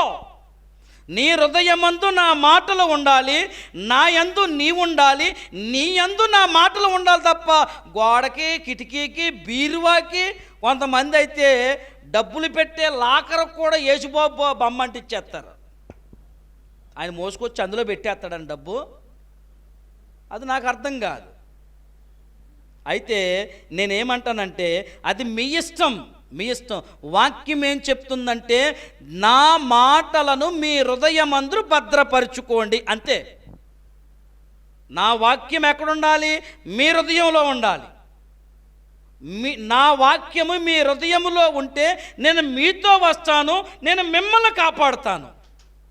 ఇంటికాడ ఉంది, ఇంటికి తాళం వేసావు, ఇప్పుడు ఆ వాక్యము ఆ బొమ్మ ఎవరిని కాపాడుతున్నట్టు? అది నాకు అర్థం కాలేదు. మరి ఇంటికి కాపలా ఆయన, లేకపోతే నీ గుమ్మానికి కాపలా. కొంతమంది అయితే ఏమండి, కొంతమంది అయితే ఈ గృహమునకు, చెప్పండి ఒకసారి, నవ్వకండి అమ్మ, చెప్పండి, ఈ గృహమునకు సర్వాధికారము ఎవరండి? చెప్పండి ఒకసారి. ఆయనకే కదా. రేపు పొద్దున్న రిజిస్ట్రేషన్ ఆఫీస్కి వెళ్ళి ఆయనకి రాసే, అంతే కదండి. మరి గుమ్మాలకి కిటికీలకి గురించి నేను మాట్లాడతామని కాదు కానండి, ఈ వాక్యము నీ హృదయంలో ఉండాలి. ఆమెన్ చెప్పండి. నా మాట కాదు కానీ దావీదు కీర్తనాకారుడు వాక్యం గురించి ఒక మాట మాట్లాడదు. నీ వాక్యము నా పాదములకు దీపము, చెప్పండి బిగ్గరగా, నా త్రోవకు వెలుగయ్యింది. అయ్యో, కీర్తనాకారుడు తెలివి లేదులేండి. దావీదు గారి కీర్తనకి ఈ దావీదు గారి తెలివి లేదు. మనం తెలివివంతులం కాబట్టి కిటికీకి, గుమ్మానికి, బీరువాకి, ఏమండి, కీర్తనాకారుడు అదే ఉద్దేశంతో ఆయన అంటున్నాడు, నీ వాక్యము నా పాదములకు దీపము, నా త్రోవలలో నాకు వెలుగై ఉన్నది, వెలుగై ఉన్నది. ఈ వాక్యము ఎక్కడుంటే వెలుగు? హృదయంలో ఉంటే వెలుగు. ఈ వాక్యము ఎక్కడుంటే సాక్షిగా కనబడతాం? హృదయంలో ఉంటే. కిటికీకి ఉంటే కనబడం మనం, ఏమంటే, కిటికీకి గుమ్మానుకుంటే మన సాక్ష్యం కనబడదు. ఈ వాక్యము చెప్పే మాట ఏంటి తెలుసా? నిన్ను వలె నీ పొరుగు వారిని ప్రేమించు. అదే సాక్ష్యము. నీవు నమ్మినటువంటి దానిని, నువ్వు చూసినటువంటి దానిని, నీ జీవితంలో నీవు దేనినైతే చూసావో, దేనినైతే నమ్మావో, ఏదైతే మంచిదని నమ్మి ఆ మార్గంలో నడుస్తున్నావో ఆ మార్గాన్ని ఇతరులకు చెప్పాలి. అంతే కదండి. అదే కాదండి సువార్త. ఇంకేముంది? నేను పాపిని ఒకప్పుడు, నేను దుర్మార్గుణ్ణి, నేను ఒకప్పుడు పనికిమాల జీవితం జీవించాను, అసలు మా తల్లిదండ్రులు నన్ను ఎన్నిసార్లు కొట్టారో, ఎన్నిసార్లు తిట్టారో, నా జీవితం అస్తవ్యస్తమైపోయింది. నా యేసయ్య నా కోసం ప్రాణమర్పించి, నా యేసయ్య నన్ను కాపాడి, నా యేసయ్య నన్ను రక్షించి, నేను నా జీవితం పాడైపోకుండా ఉండాలని, నేను నశించిపోకుండా ఉండాలని నన్ను వెతికి రక్షించి ఇప్పుడు నన్ను ఈ స్థాయిలో ఉంచాడు. నేను నమ్మిన నా దేవుడు. ఆమెన్. ఇది ఎదుటి వ్యక్తి వింటే నమ్మడంటారా? నమ్మడంటారా? ఎందుకు నమ్మడు? దేవుని స్తోత్రం కలుగునుగాక. తర్వాత ఆయన ఏమంటున్నాడు చూడండి ఒకసారి. ఏం చెప్తున్నాడు ఆయన? యెహోవా, ఆయన ఏం మాట్లాడుతున్నాడు? ఆయన అగ్ని మధ్యలో నుండే మాట్లాడుతున్నాడు. ఏ స్వరూపము మీరు చూడలేదు, ఆయన స్వరూపం లేనివాడు, ఆయన ఆత్మరూపి అయి ఉన్నాడు. దేవునికి స్తోత్రం. తర్వాత చూడండి, ముందుకెళ్ళిపోదాం త్వరగా. మరియు మీరు చెయ్యవలనని ఆయన విధించిన నిబంధనను, అనగా 10 ఆజ్ఞలను మీకు తెలియజేసి 2 రాతి పలకల మీద వాటిని రాసెను. అప్పుడు మీరు నది దాటి స్వాధీనపరచుకొనబోవు దేశములో మీరు అనుసరించవలసిన కట్టడలను, విధులను మీకు నేర్పవలెనని యెహోవా నాకు ఆజ్ఞాపించాడు. ఇది అబ్బాయి నా పని ఏంటంటే మీతో చెప్పమని ఆయన చెప్పాడు. ఆయన చెప్తూ ఏం చెప్పాడంటే, బార్డర్కి వెళ్ళిపోతారు కదా, పాలు తేనెలు ప్రవహించు దేశము దగ్గర బార్డర్కి వెళ్ళిపోయిన తర్వాత ఇక ఒక్క అడుగేస్తే వాగ్దత్వ భూమి, ఒక్క అడుగు తీసి అడుగేస్తే ఆ యొక్క దేవుడు వాగ్దానం చేసినటువంటి వాగ్దత్వ భూమి, ఒక్క అడుగు తీసి అడుగేస్తే ఆ యొక్క పాలు తేనెలు ప్రవహించు దేశము. ఆమెన్. ఒక్క అడుగు తీసి అడుగెత్తే దేవుడు ఇస్తానన్న దేశం అది. ఆమెన్. అయితే అందులోనికి అడుగు పెట్టబోతున్నటువంటి మీరు 10 ఆజ్ఞలు కలిగిన పలకలతో మీ జీవితం వర్ధిల్లాలి, మీరు బ్రతికి ఉండాలి, మీరు వర్ధిల్లుతూ మీరు పిల్లల పిల్లల పిల్లలలో అభివృద్ధి చెందాలి. ఆమెన్ అని చెప్పిన మాట అదే. మరి మళ్ళా చూడండి ఒకసారి. మరియు మీరు చెయ్యవలనని ఆయన విధించిన నిబంధన, అనగా ఏ నిబంధన అనుకుంటారేమో, ఏ నిబంధన కాదు, ఇక్కడ నేను చెప్తున్న నిబంధన 10 ఆజ్ఞలను మీకు తెలియజేసి 2 రాతి పలకల మీద నేను రాసి పెట్టాను. అప్పుడు మీరు నది దాటి స్వాధీనపరచుకొనబోవు దేశములో మీరు అనుసరించవలసిన కట్టడలను విధులను మీకు నేర్పించాలని తెలియచేయాలని మీకు చెప్పమని యెహోవా నాకు ఆజ్ఞాపించెను. అయితే ఇక్కడికి వచ్చి కూర్చున్నాం, మనకేంటి ప్రయోజనం? అంతేనా కాదండి? మనం ఏ విషయంలోనైనా సరే మనకు ప్రయోజనం లేకపోతే, లాభం లేకపోతే మనం ఏ పని చేయలేమండి. అయితే దేవుడు బయలుపరుస్తున్న మాట ఏంటో తెలుసా? ఆజ్ఞలు అనుసరించి నడుచుకుని జీవించే మీరు అభివృద్ధి పదంలోకి వెళతారు అని ఆయన చెప్పాడు. ఇప్పుడు మీతో చెప్తున్నాను, నేటి సంఘానికి, నేటి సమాజానికి, నీ దేవుడైన యెహోవా మాట నువ్వు శ్రద్ధగా వింటే, నీవు దేవుని యందు భయభక్తులు కలిగి ఉంటే, నీ దేవుడైన యెహోవా మాట నువ్వు శ్రద్ధగా ఉంటే అక్కడ కొన్ని దీవెనలు ఉన్నాయి. ఏమండి, ఒక మంచి తేనెపట్టు అక్కడ ఉంది. ఇదే ద్వితీయోపదేశకాండం 28వ అధ్యాయం. మరి యెహోవా యందు భయభక్తులు కలిగిన వాడు ఇలాగు ఆశీర్వదింపబడును. ఎక్కడుంది అది? కీర్తన 128 అండి. అది 128లో ఒక మంచి తేనెపట్టు ఉంది. నీకు కావాలా వద్దా? దేవుని స్తోత్రం చెప్పండి. హల్లెలూయా. ఈరోజు దేవుని మందిరములోనికి వాక్యమనే తేనె తుట్టను తీసుకుని వెళ్ళాలని ఆయన ఆశపడుతున్నాడు. ఆయన నీకు కావాలా వద్దా? వీళ్ళకి ఏం చెప్పాడు మోషే? ఈ పలకలు ఉన్నాయి కదా, 10 ఆజ్ఞల పలకలను, ఆ పలకలలో రాయబడిన మాటలను, ఆ పలకల మీద చెక్కబడిన ప్రతి అక్షరమును పొల్లు పోకుండా మీరు పాటిస్తే మీరు దీవించబడతారు, మీరు బ్రతుకుతారు. మొదటి వచనంలో చెప్పాడు ఏమని? చూస్తారా ఒకసారి? మీరు బ్రతికి, చాలమ్మా, మీరు బ్రతకాలి, మీరు జీవించి ఉండాలి, మీరు సజీవుల లెక్కల్లో ఉండాలని మోషే ఇశ్రాయేలీయుల ప్రజలకు నవతరానికి చెప్పాడు. ఈరోజు దేవుని వాక్యం నీకు నేర్పిస్తున్న పాఠమేంటో తెలుసా? నీ దేవుడైన యెహోవా మాటను శ్రద్ధగా నువ్వు వింటే, ఆయన ఆజ్ఞలు అనుసరించి నువ్వు నడిస్తే, నువ్వు దేవుని యెహోవా యందు భయభక్తులు కలిగిన వాడు ఇలాగు ఆశీర్వదింపబడును.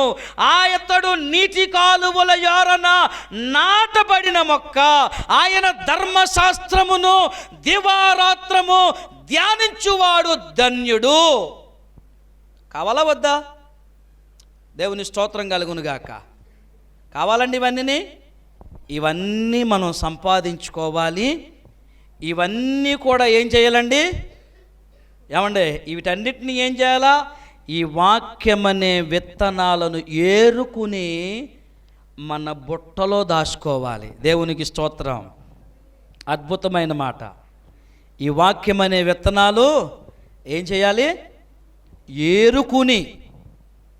ఏరుకుని మనము మన బుట్టలో వాటిని భద్రం చేసుకోవాలి. మీకు చివరికి ఒక మాట చెప్పి నేను ప్రార్థన చేస్తా. మీ బైబిల్ గ్రంథంలో రూతు గ్రంథం ఉందండి.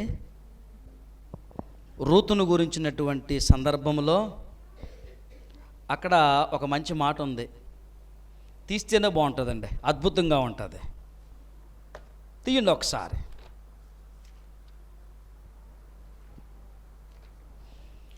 తల్లి వలె ప్రేమించును,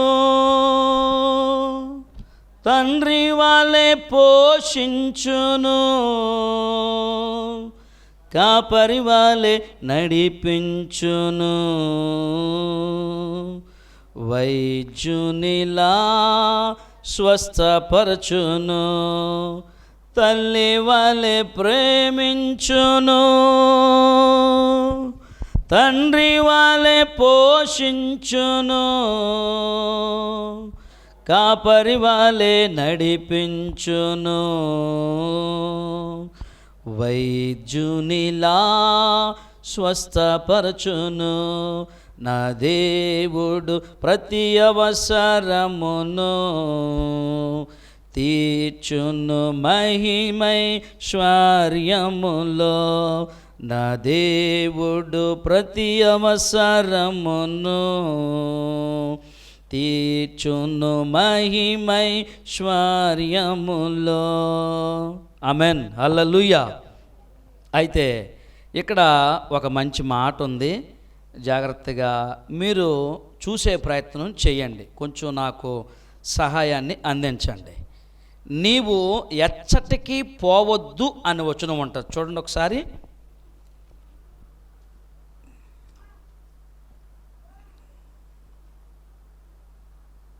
నీవు ఎచ్చటికి పోవద్దు, నువ్వెక్కడే ఉండి వీటిని వేరుకో అంటాడు ఆయన.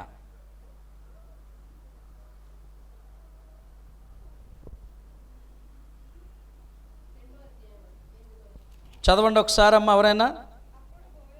అప్పుడు బోయాజు రూతుతో, నా కుమారి, అమ్మా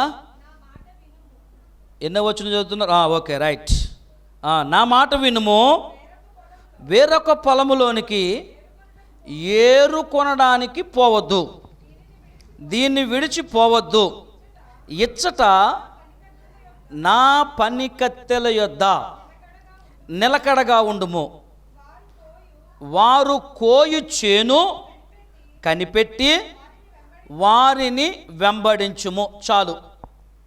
ఏమండి, ఏం చెప్తున్నాడు ఈయన? ఈ సందర్భము ఎవరు మాట్లాడుతున్నారు ఇక్కడ? బోయాజు ఎవరితో మాట్లాడుతున్నాడు? రూతుతో మాట్లాడుతున్నాడు. మరి మొదటి అధ్యాయములో ఉన్న సంగతులు మనకు తెలిసినవి. ఈ రెండవ అధ్యాయములో ఎందుకు మాట్లాడాల్సి వచ్చింది ఆయన? ఎందుకు మాట్లాడాల్సి వచ్చిందంటే, పనివారిని అడుగుతాడు, ఎవర్రా ఏరుకుంటున్నారు అక్కడ? మన యొక్క బంధువులు అంటే దూరపు బంధువులంట, దూరపు చుట్టాలంట. ఆమెను పిలిచి వివరాలు తెలుసుకుని ఎవరు ఎక్కడ అడ్రస్ ఏంటి అన్నీ కనుక్కున్న తర్వాత, అయితే ఆయన చెప్పేటటువంటి మాట అద్భుతమైన మాట అండి.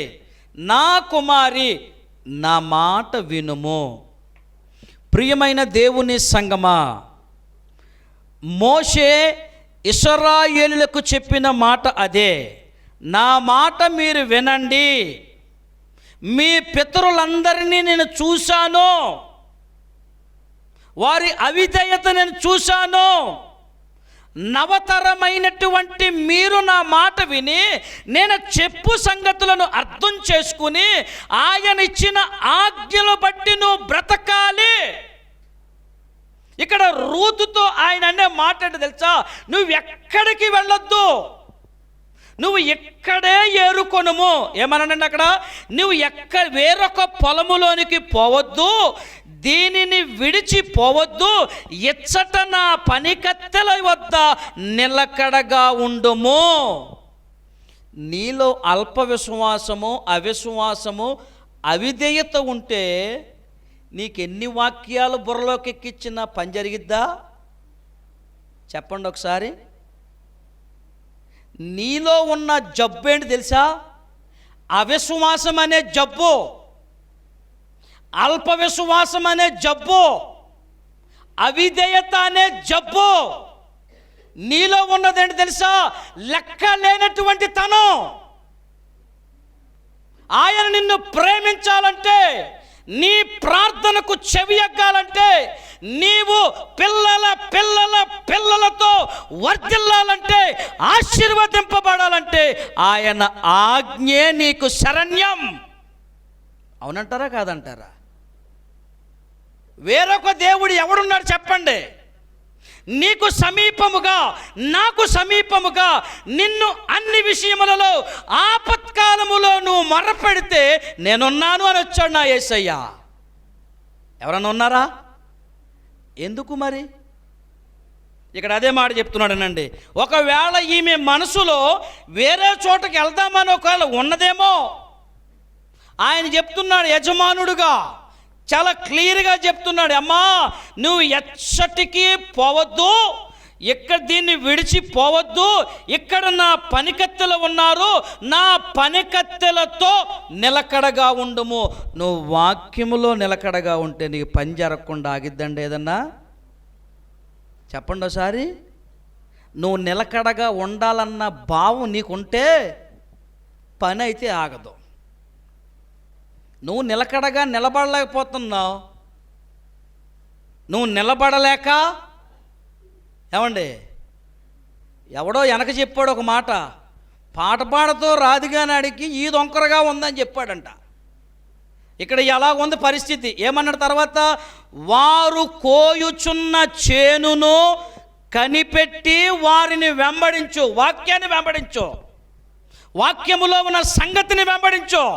వాక్యము నీతో నాతో ఏం మాట్లాడుతుందో, వాక్యము దాని సంగతి ఏంటో దాన్ని అర్థం చేసుకుని వాక్యాన్ని వెంబడిస్తే ఆ వాక్యము నిన్ను సర్వసత్యములోనికి నడిపిస్తుంది. ఆమేన్. మనుషులు ఎవ్వరూ నడిపించరండి సర్వసత్యంలోకి. ఈమె ఎందగనుక ఈమె జీవితం అద్భుతంగా మారింది. ఈరోజు ఈ మోషే చెప్పిన మాటలు వాళ్ళు విన్నారో లేదో, ఏం జరిగిందో అది వచ్చే వారం చూద్దాం. అంతే కదండి మరి. ఇప్పుడు వారికి ఏం చెప్పుకొచ్చాడు? మాటనండి, మాటనండి. First listen carefully. మీరు జాగ్రత్తగా మాట వినాలి. ముందు ఏ మాట? నేను చెప్పే సొంత మాట కాదు మీరు అనాల్సింది, దేవుని వాక్యములో ఉన్న సంగతి వినండి, ఆ సంగతిని అనుసరించండి. రూతుతో అదే చెప్తున్నాడు బోయాజు, వారిని వెంబడించు, నిలకడగా ఉండు. ఫస్ట్ నువ్వు స్టెబిలిటీ కలిగి ఉండు. నీలో స్థిరత్వం లేదే. నువ్వు ఈ రోజుకి కూడా దేవుని సన్నిధిలో, దేవుని సన్నిధానములో, దేవుని ఎదుట, దేవుని బలిపీఠం దగ్గర నువ్వు దొంగతనం చేసేవాడిగా ఉన్నావు. ఇంకా దేవుని సన్నిధిని దొంగిలిస్తున్నావు, శ్రమకాల ప్రార్థన దొంగిలిస్తున్నావు, శుక్రవారం దొంగిలిస్తున్నావు, ఆదివారం దొంగిలిస్తున్నావు. దొంగవ కాదా? దేవుని సమయాన్ని దొంగిలిస్తే ఏమంటారండి? దొరవంటారా నిన్ను? అదే మాట చెప్తున్నాడు ఇక్కడ బోయాజు రూతుతో అంటున్నాడు, నువ్వు నిలకడగా ఉండు. ఫస్ట్ నిలకడగా ఉండు. నీలో స్థిరత్వం ఏది? నీలో స్టెబిలిటీ ఏది? దేవుని వాక్యాన్ని అర్థం చేసుకునే స్థిరత్వం నీకు వస్తే వర్ధిల్లుతావండి, వర్ధిల్లుతాం. నిన్ను వర్ధిల్లింప చేయకుండా నా దేవుడు అన్యాయస్తుడు కాదు. నిన్ను రక్షింప నేరకుండానట్లు నా దేవుని హస్తాలు కొరచగా లేవండి, కొరచగా లేవు. నువ్వు నిలకడగా ఉండు. ఎక్కడికి వెళ్ళొద్దు, ఎక్కడికి వెళ్ళాల్సిన పని లేదు. నువ్వు పరిగెత్తాల్సిన పని లేదు, పరిగెత్తాల్సిన పని లేదు. ప్రియుడు ఇంటికొచ్చి తలుపు తీయమన్నప్పుడు తీస్తే పరిగెత్తాల్సిన పని ఉందంటారా? దేవుని వాక్యం సమీపముగా ఉన్నప్పుడు దేవుని వాక్యాన్ని అందిపుచ్చుకుని భద్రం చేసుకుంటే అద్భుతమైన ఆశీర్వాదం కాదా? ఆమెన్, హల్లెలూయా. అందుకనే యెషయా గ్రంథకర్త ద్వారా అంటున్నాడు, యెహోవా దొరుకు కాలమందు ఆయన ఏం చేయాలి? మనం వెతకాలి. దొరకని రోజు అంటూ ఒకటి ఉంటుంది. దొరకని రోజు నువ్వేం చేస్తావు? సొలమతిలో పరిగెడతావా? ఏమ్మా, సొలమతిలో పరిగెడతావా? బుద్ధి లేని కన్యకల్లా పరిగెడతారా? ఏమండే, బుద్ధి లేని కన్యకల్లా గెహాజీలో పరిగెడతావా? పరిగెడితే ప్రయోజనం ఉందా? నువ్వు ఆ రకంగా పరిగెడితే దాని ప్రయోజనం వేరే ఉంది. సొలమతి ఏం పోగొట్టుకుంది? రక్షణను, పై శంగు, పై ముసుగు, మేలి ముసుగు, తన మానానికి గుర్తది పోగొట్టుకుందా లేదా? మీరు చెప్పండి, నేను మాట్లాడడం కాదు. దేవునికి స్తోత్రం కలుగునుగాక. గెహాజీ పరిగెత్తాడు, ఏం తెచ్చుకున్నాడో? ఇంకా ఉన్న సంగతులు, అనేకమైన సంగతులు. ఇవన్నీ దేనికోసం రాయబడుతున్నాయి? వాక్యం. ప్రతి మాట విని అర్థం చేసుకుని భయభక్తులు కలిగి ఉండాలి. దేవుని సన్నిధిలో దేవునికి నీకు మంచి సంబంధం ఉండాలి, అంతే. ఇప్పుడు మధ్యలో నేను ఎవరిని అంటే ఈ బల్బులో కరెంట్ రాలేదనుకోండి, ఇప్పుడు ఏం చేయాలి? ఎన్ని ప్రయత్నాలు చేసినా రాలేదు. ఎవరు రావాలి? ఎలక్ట్రీషియన్ రావాలి. ఎలక్ట్రీషియన్ వచ్చి ఏం చేస్తాడో ఆ బోర్డు ఇప్పి ఆ బోర్డు అవన్నీ చెక్ చేసి వైర్లు కలిపి లైట్ వెలిగించే ప్రయత్నం చేస్తాడు. దేవుని స్తోత్రం. ఇప్పుడు సేవకుడుగా, దైవజనుడుగా, యాజకుడుగా దేవుని వాక్యం చెప్పేది ఏంటంటే, నీ జీవితంలో సరిచేస్తూ, వాక్యము ద్వారా నిన్ను సరిచేస్తూ నువ్వు సమాజానికి వెలుగుగా కనబడాలి. అందుకే ఆయనకు నీకు ఏం చేస్తాడు తెలుసా? సేవకుడు వాక్యంతో దారి ఏర్పాటు, కనెక్షన్ కలుపుతాడు. ఆమెన్. అంతే అంతే పని, అంతే పని. దేవునికి ప్రజలకు మధ్య యాజకుడు వారధిలాగా, ప్రజలకు తండ్రి అయిన దేవాతి దేవునికి మధ్య అసలైన ప్రధాన వారధి, ప్రధాన యాజకుడు సిలువ వేయబడిన క్రీస్తు. ఆయన వైపు చూస్తూ మన పనిని కొనసాగిద్దాం. దేవుడు ఈ మధ్యాహ్న కాల సమయంలో ఈ కొద్ది మాటలు దీవించి ఆశీర్వదించునుగాక. పరిశుద్ధుడు అయిన తండ్రి, నీకు స్తోత్రాలు. విన్న మాటలను తండ్రి మేము మా హృదయంలో భద్రపరుచుకుని, మేము వాక్యములో ఉన్న సత్యాన్ని గ్రహించగలిగితే మాకు చాలు నాయన. వాక్యం ఇలా చెప్పబడుతుంది, ఈ వాక్యాన్ని బట్టి నేను నేర్చుకుని వాక్యానుసారంగా నడవాలి. వాక్యంతో నడవాలి నాయన, మనుషులతో కాదు, మనుషుల ఆలోచనలతో కాదు, మనుషుల స్వభావాలతో కాదు, మనుషుల తాత్పర్యాలతో కాదు నేను నడిచేది. నీ వాక్యముతో నడిచే భాగ్యం నాకు కావాలి. నీతో సహవాసం చేసే భాగ్యం నాకు కావాలి. అట్టి కృప, అట్టి దీవెన నాకు, సంగమునకు, వాక్యాన్ని వింటున్న మీ అందరికీ నాయన దయచేయమని ప్రార్థన చేస్తూ యేసయ్య నామమున ప్రార్థించి అడిగి వేడుకుంటున్నాము తండ్రి. Amen, amen, amen. యేసు రక్తం చే. God bless you. అందరికీ వందనాలు.